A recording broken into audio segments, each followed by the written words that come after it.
Tonight, we will take a slow and gentle journey through the long history of an island in the western Pacific Ocean. An island of misty mountains, green valleys, and long coastlines shaped by wind and waves. This island is Taiwan.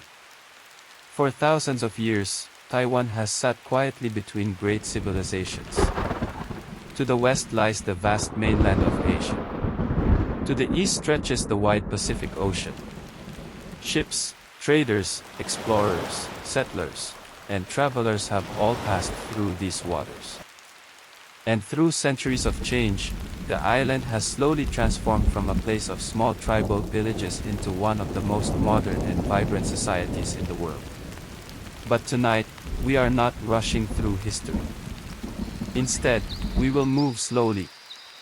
We will wander through forests and coastal plains.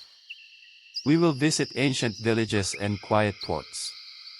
We will watch sailing ships arrive on distant horizons.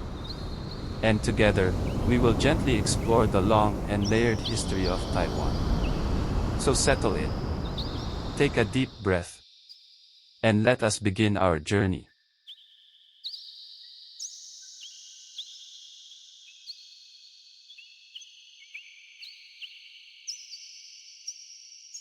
Long before written history, long before maps showed the outline of the island, Taiwan was already home to many communities.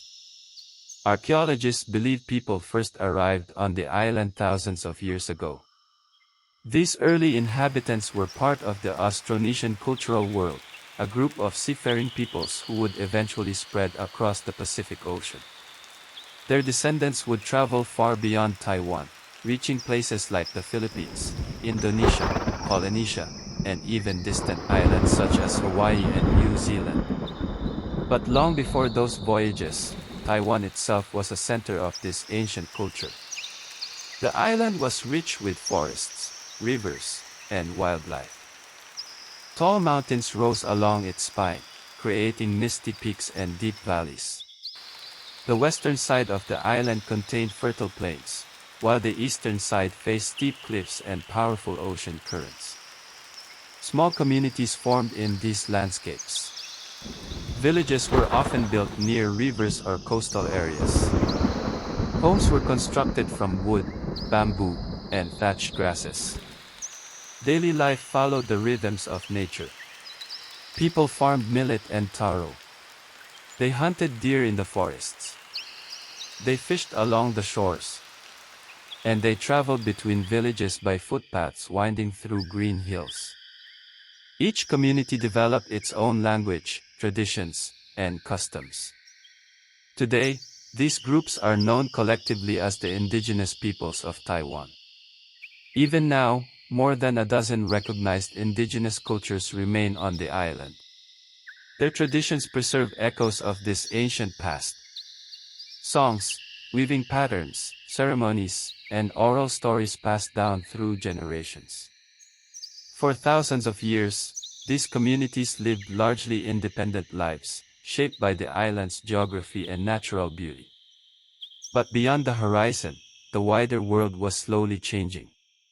And eventually, ships would begin to appear on the waters around Taiwan.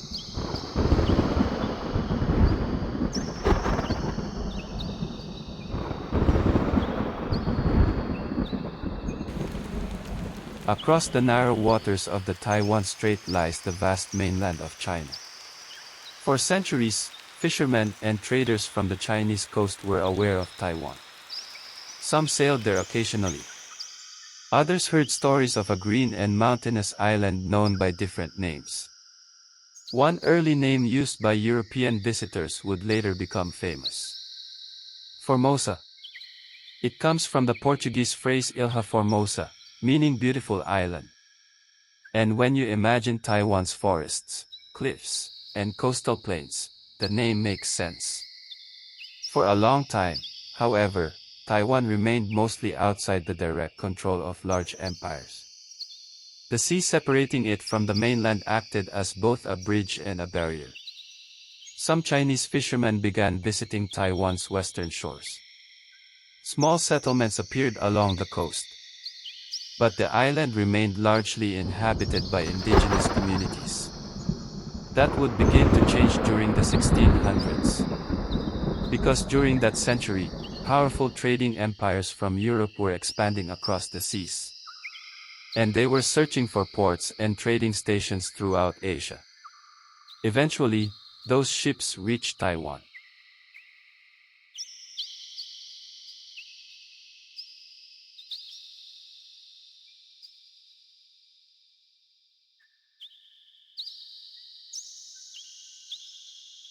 In the early 17th century, European powers were competing fiercely for trade in Asia. Among the most powerful trading organizations was the Dutch East India Company. The company operated fleets of ships and established trading bases across the Indian Ocean and Southeast Asia. In 1624, the Dutch built a fort on the southwestern coast of Taiwan. This settlement would become the center of Dutch Formosa. Dutch Formosa. The Dutch used Taiwan as a trading hub. Ships arrived carrying goods from across Asia. Chinese merchants brought silk and ceramics. Traders from Southeast Asia exchanged spices and tropical products. Deer hides from Taiwan became a valuable export. The Dutch also encouraged immigration from the Chinese mainland. Farmers began settling on Taiwan's western plains. They planted rice and sugarcane. Villages grew larger. Markets formed. Trade increased. But Dutch rule did not extend across the entire island. Many indigenous communities continued living independently in the mountains and forests. The Dutch presence on Taiwan lasted less than 40 years. But during that time, the island became connected to global trade networks for the first time. And soon, another dramatic chapter would begin.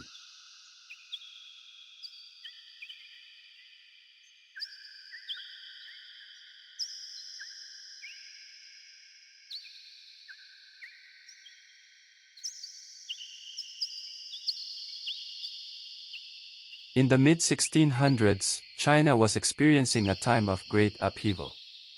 The powerful Ming dynasty had fallen. A new ruling power, the Qing dynasty, had taken control of much of the mainland. But not everyone accepted this change. One of the most famous loyalists of the old Ming dynasty was a naval commander known as Koxinga. Koxinga commanded a powerful fleet. In 1661, he sailed across the Taiwan Strait with thousands of soldiers. His forces surrounded the Dutch stronghold. After months of siege, the Dutch surrendered. Taiwan was now under the control of Koxinga and his followers. Koxinga established a kingdom on the island. His government continued encouraging immigration from the Chinese mainland. More farmers arrived. Agriculture expanded. New towns appeared along the fertile western plains.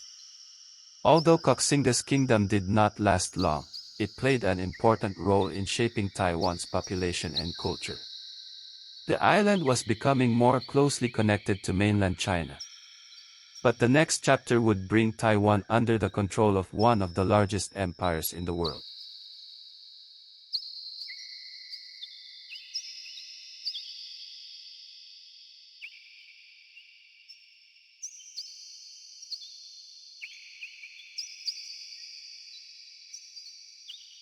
In 1683, the Qing dynasty defeated Koxinga's successors and incorporated Taiwan into the empire.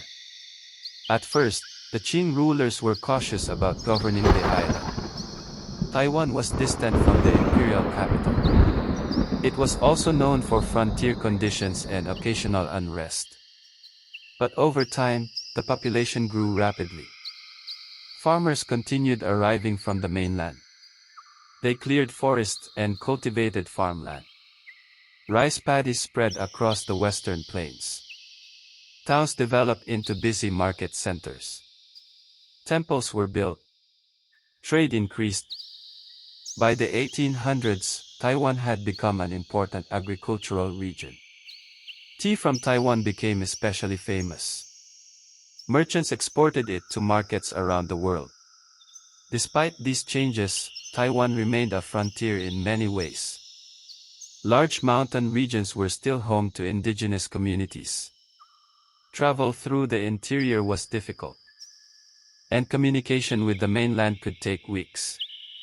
Yet slowly, the island continued evolving. And by the late 19th century, global events would once again reshape Taiwan's future.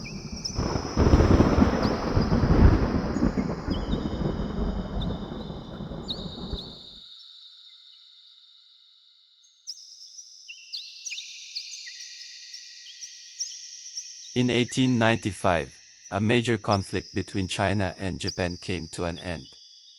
The war concluded with the Treaty of Shimonoseki. As part of the agreement, Taiwan was ceded to Japan. This marked the beginning of 50 years of Japanese rule. During this period, Taiwan underwent rapid modernization. The Japanese government built railways across the island. Roads connected towns and ports. Modern schools were established. Public health systems improved. Cities such as Taipei expanded with new buildings and infrastructure. Agriculture also changed. Large irrigation systems were built. Sugar and rice production increased dramatically. Taiwan became an important supplier of agricultural goods. For many people living on the island, daily life continued in familiar rhythms. Farmers tended their fields. Fishermen sailed from coastal villages. Markets filled with food, tools, and fabrics. But the island itself was becoming increasingly modern and connected to the wider world. This era lasted until the end of the Second World War. And when that global conflict ended, Taiwan entered yet another new chapter.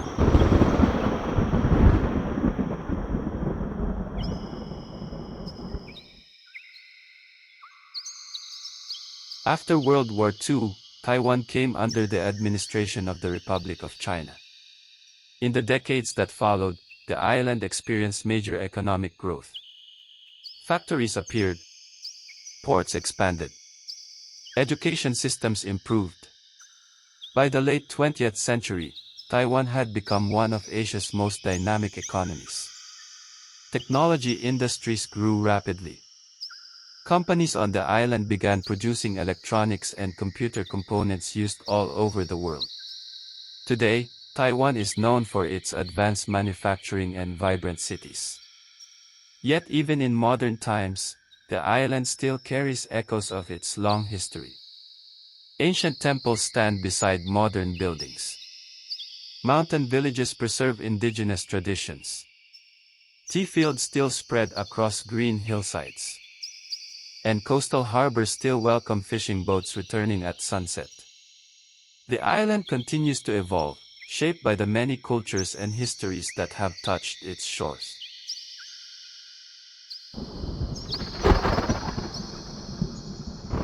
And so, as our quiet journey through Taiwan's history comes to an end, we can imagine the island as it has been through the centuries.